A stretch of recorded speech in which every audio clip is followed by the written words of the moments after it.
So we've already looked at the similarities between need to and must when we checked modal verbs a couple of weeks ago. They both emphasize necessity and they both demonstrate importance. Let's try and think about differences. One of them speaks more about obligation. Which one do you think it is? Must always demonstrates an obligation with real consequences. We use it a lot for rules and regulations.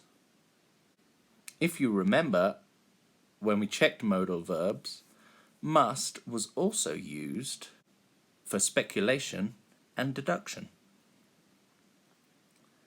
In the negative is where they do differ quite significantly. Must in the negative demonstrates prohibition, whereas need in the negative demonstrates an optional activity. In affirmative sentences, must can be replaced with have to without changing the meaning of the sentence.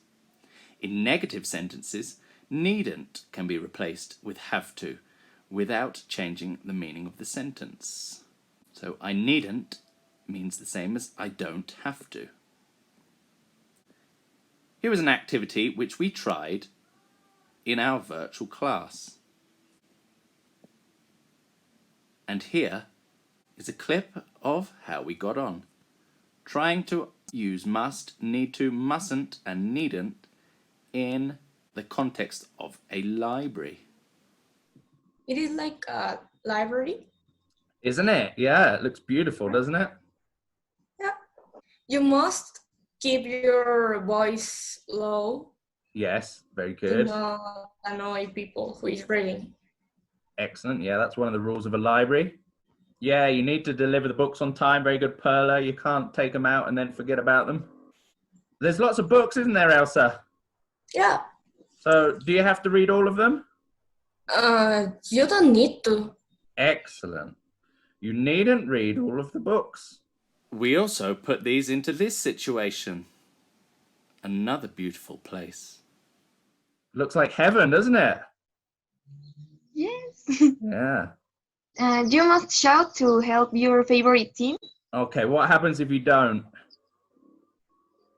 Nothing. You needn't to shout if you don't want. Okay, good. And that's something that's a little bit tricky. In negative, we don't need to have the to on the end.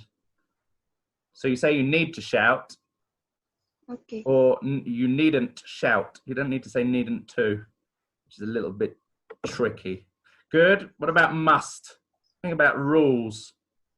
You mustn't get into the football camp. Okay, onto the football pitch.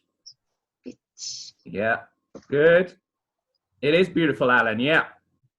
You mustn't interrupt the game. Yeah, that's a lot better. Okay, yeah, you mustn't go then at the moment. And we've got last one. For this one, we will just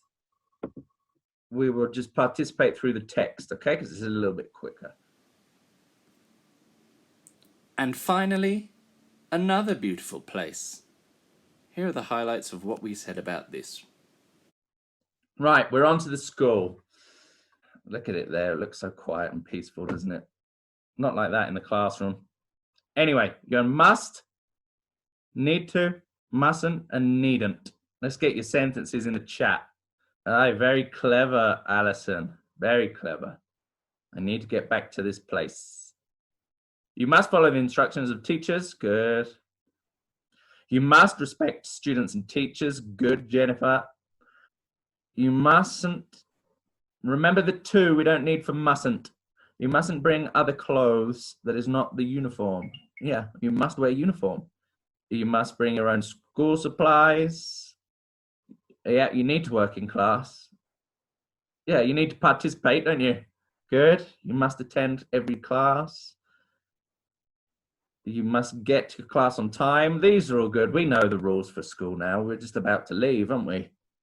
Very good. You must not eat in class. Lovely. We also looked at the functions along with have. Needn't have talks about actions that have happened. Mustn't have is used to make deductions regarding a certain situation. Mustn't have also has the same meaning as can't have. Needn't have has the same meaning as didn't have to. And finally, here is our worksheet for activity 12.3. In the first part, you need to complete the sentences using needn't have. In the second part, you will find a mistake in each of the sentences. Correct them. And in part 3, you will write a short text about a time when you did something you didn't have to. In the text, you will need to use needn't have. And then you have finished. So from me, that is all today, and I will see you next week. Bye-bye.